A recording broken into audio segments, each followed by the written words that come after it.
Students, आज हम पढ़ेंगे growth in plants. Permanent and irreversible increase in size, volume and weight of living being as a result of metabolism is called growth.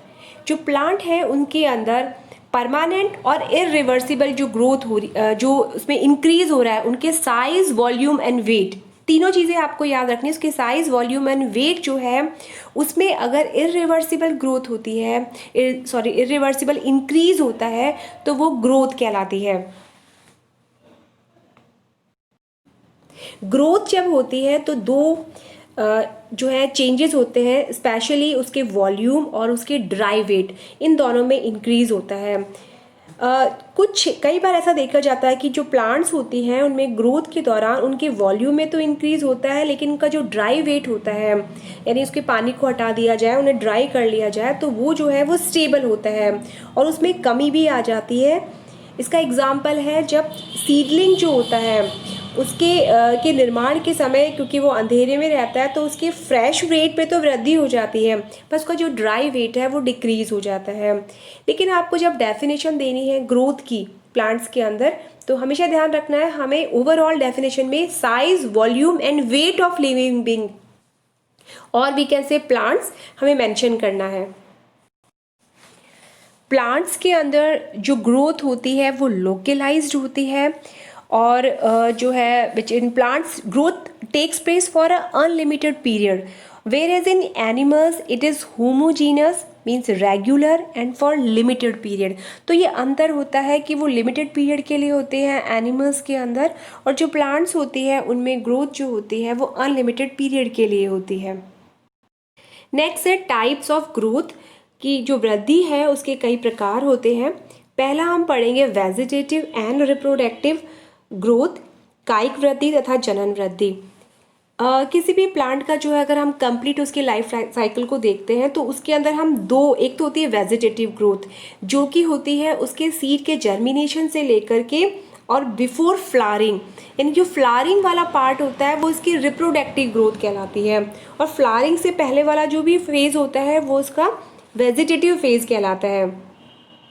और vegetative phase के दौरान plant की root, stem और leaf, इन तीनों के अंदर जो है वो ग्रोथ होती है, और जब ये कंप्लीट हो जाता है, यानी इनका वेजिटेटिव वाला जो ग्रोथ है किसी प्लांट की, कायिक जो वृद्धि हो जाती है, उसी के बाद वो रिप्रोडक्टिव फेज में जो है वो एंटर करता है। रिप्रोडक्टिव फेज में जब कोई भी प्लांट एंटर करता है तो उसके अंदर उसके फ्लावरिंग के जितने भी जो सेक्स ऑर्गन्स होते हैं, सीड है, फ्रूट है, ये सब जो है उसके दौरान डेवलप होते हैं और उसे रिप्रोडक्टिव ग्रोथ कहा जाता है। टाइप्स ऑफ ग्रोथ में हम सेकेंड टाइप पढ़ते हैं डिटर्मिनेट एंड इनडिटर्मिनेट ऑर्गन्स। कुछ स्पेसिफिक ऑर्गन जैसे लीव्स है, फ्लावर है, फ्रूट है, ये ऑर्गन्स जो होते हैं वो लिमिटेड ग्रोथ वाले होते हैं, यानी इनका एक स्पेसिफिक साइज और शेप होगा, और उसके जब ये उस ग्रोथ को, उस शेप और साइज को ले लेंगे तो इनकी ग्रोथ जो है वो रुक जाती है, उसके बाद शेडिंग लीव्स की हो जाती है या फिर सेनिसेंस हो जाता है। इसके वो कहलाता है डिटर्मिनेट ग्रोथ हो गई है यहाँ पे।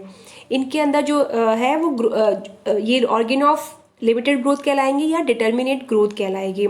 इसके अलावा वे प्लांट के स्ट्रक्चर या ऑर्गन जिसमें अनलिमिटेड ग्रोथ होती है, जैसे रूट्स हैं, कुछ इनके स्टेम्स होते हैं, बिकॉज उनमें मेरिस्टेमेटिक टिश्यू जो है लगातार एक्टिव रहता है और उनमें सेनिसेंस का अभाव होता है, तो ऐसे ऑर्गन्स जो होते हैं वो इनडिटर्मिनेट ऑर्गन्स कहलाते हैं। नेक्स्ट हमारा जो ग्रोथ के टाइप है उसमें monocarpic and polycarpic species. Monocarpic species वो स्पीशीज़ होती है जिनके लाइफ साइकिल में सिर्फ एक ही बार फ्लावरिंग होगी और उसके बाद उनका जो प्लांट है वो ख़त्म हो जाता है। जैसे हमने जितने भी एनुअल्स होते हैं, जैसे कि गाजर है, चुकंदर है, ये एक पर्टिकुलर सीजन में आते हैं और उनमें वो ग्रोथ करेगा प्लांट 2-3 महीने के अंदर, और उसके बाद उसमें फ्लावरिंग होगी, फिर फ्रूटिंग हो जाएगी, और वो वहीं पर जो है उसकी वो यानी एक साल के ही कुछ सीज़न के अंदर जो है वो उसकी लाइफ साइकिल कंप्लीट हो जाती है। तो ऐसे, और जैसे कि हमारा बैम्बू है, बैम्बू जो होती है उसकी लाइफ बहुत लंबी होती है, वो एक साल में नहीं करता है, लेकिन होता वो मोनोकार्पिक है क्योंकि उसके लाइफ में फ्लावरिंग सिर्फ एक ही बार होती है। 25 से 75 साल कि लाइफ के दौरान जब वो 25 साल का हो जाता है उसके बाद से लेकर 75 साल तक, डिपेंड करता है उसकी स्पीशीज़ के ऊपर, वो जो है एक बार फ्लावरिंग करेगा। और जब वो फ्लावरिंग कर लेगा तो वो प्लांट जो है, वो बैम्बू जो है वो ख़त्म हो जाएगा पूरा। तो ऐसे जिनकी लाइफ साइकिल में सिर्फ एक ही बार फ्लावरिंग होती है वो मोनोकार्पिक स्पीशीज़ कहलाती है। इसके अलावा कुछ ऐसे, जैसे कि हम पढ़ते हैं मैंगो है, गुआवा है, हम ऐसे पढ़ते हैं जिसके अंदर कि हर साल फ्रूटिंग होती है, यानी हर साल उसके अंदर उसमें जो है एक से ज़्यादा बार जो है वो फ्लावरिंग होती है। तो ऐसे प्लांट्स या ऐसी स्पीशीज़ जिसमें एक से ज़्यादा बार जो है फ्लावरिंग होती है, ऐसी जो है वो पॉलीकार्पिक स्पीशीज़ कहलाती हैं। नेक्स्ट आता है हमारा प्राइमरी एंड सेकेंडरी ग्रोथ। जैसे कि आप देख रहे हैं कि जो प्लांट्स होते हैं उनमें मेरिस्टेमेटिक जो मतलब उस पर ग्रोथ दो प्रकार की होगी, प्राइमरी एंड सेकेंडरी, प्राथमिक व द्वितीय वृद्धि। लेकिन उस पर जो विभजोतक होता है, जो मेरिस्टेमेटिक टिश्यू होता है, वो 3 प्रकार का होता है प्लांट्स के अंदर, specially apical meristem, root and leaves, root और स्टेम उसके टिप पे पाया जाता है। जो हमारा स्टेम होता है उसके टिप पे पाया जाएगा, रूट के टिप पे पाया जाएगा, और उसमें डिवीज़न होगा और डिवीज़न से इनकी ग्रोथ होती रहती है। सेकेंड होता है इंटरकैलरी मेरिस्टेम। इंटरकैलरी जो मेरिस्टेम होता है वो इंटरनोड, यानी कि जो पर्व होते हैं और लीव्स के नीचे, वहाँ ये पाया जाता है। एंड जो थर्ड वन होता है वो होता है लेटरल मेरिस्टेम, यानी कि पार्श्व विभजोतक। तो जो प्राइमरी, जो आपका एपिकल मेरिस्टेम है जिसको कि अग्रस्त विभजोतक कहते हैं, जो इंटरकैलरी मेरिस्टेम है सेकेंड टाइप का अंतर्वेशी विभजोतक, इन दोनों की वजह से जो प्लांट में लंबाई में वृद्धि होती है वो प्राइमरी ग्रोथ कहलाती है। लेकिन जो तीसरा प्रकार है that is the lateral meristem, और जिसको कि पार्श्व विभजोतक कहा जाता है, और उसकी वजह से प्लांट की गर्थ मतलब उसकी मोटाई में वृद्धि होती है, और इसको की वजह से हम जो है सेकेंडरी ग्रोथ कहते हैं। और इसका एग्जाम्पल जो है बहुत आपको ने पढ़ा होगा, vascular cambium and cork cambium. Next है हमारा फेज ऑफ ग्रोथ। अब हम पढ़ेंगे प्लांट्स जो होते हैं, जो मल्टीसेलुलर प्लांट्स होते हैं, उनमें जो ग्रोथ होती है उसके 3 स्टेप पाए जाते हैं। जैसा कि आप डायग्राम के अंदर देख रहे हैं, ये एक सिग्मॉइड कर्व है। अब हम इस सिग्मॉइड कर्व जो है उसके अंदर हम पढ़ेंगे ग्रोथ जो है टाइम के, और इस पे growth period of grand period of growth है।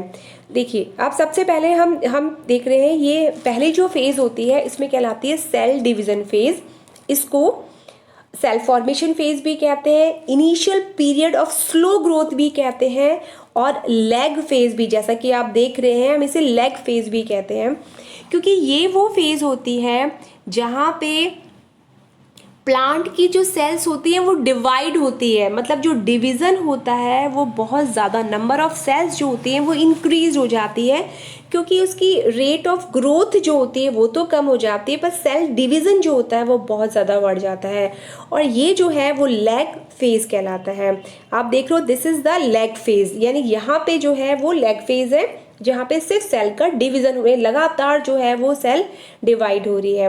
सेकेंड फेज जो होती है उसको सेल इलॉन्गेशन फेज कहते हैं, या लॉग फेज भी कहा जाता है, या एक्सपोनेंशियल ग्रोथ फेज भी कहते हैं। And according to Blackman, the growth of the plant in this phase is like a compound interest. Basically इस फेज में होता क्या है, जो सेल ने जो लैग फेज में जो सेल डिवाइड होकर आई है, जो सेल लगातार सेल नंबर बढ़ाया था, अब उन्होंने अपना साइज बढ़ाना स्टार्ट कर दिया है। इस फेज के अंदर साइटोप्लाज्म का सिंथेसिस हो जाता है, सेंट्रल वैक्यूल जो कि प्लांट सेल की खासियत होती है, और जो सेल वॉल होता है उसका एक्सटेंशन होना भी स्टार्ट हो जाता है, यानी सेल जो होती है वो अब लंबाई में बढ़ने लगती है, और उसके अंदर कार्बोहाइड्रेट एंड प्रोटीन्स का सिंथेसिस हो जाता है, और अपने जो मूल आकार होता है उससे कई टाइम्स जो है वो एक्सटेंड हो जाती है। और ये चूँकि सेल वॉल का जो एक्सटेंशन होता है वो इरिवर्सिबल प्रोसेस होता है, तो ये काफ़ी बड़ी हो जाती है। सेल एलोंगेशन के बारे में 2 जो है ओपिनियन है। एक तो ये है कि क्योंकि सेल के अंदर सॉल्यूट्स इतने बढ़ जाते हैं कि वाटर का इनटेक होता है, वाटर का इनटेक होगा तो क्योंकि टर्जिट जो है वो प्रेशर बढ़ जाएगा और सेल जो है वो बड़ी और लंबी हो जाएगी। दूसरा ये इसका ओपिनियन, दूसरा जो है ये दिया गया है इसके अंदर हाइपोथेसिस कि जो सेल्यूलोज जो होते हैं उनका डिपोजिशन होने लग जाता है पार्टिकल्स का सेल वॉल के अंदर, जिससे उसके आयतन में भी वृद्धि हो जाती है। तो जो सेकेंड फेज होती है वो बहुत इंपॉर्टेंट होती है, क्योंकि इस फेज जो सेल इलॉन्गेशन फेज होती है,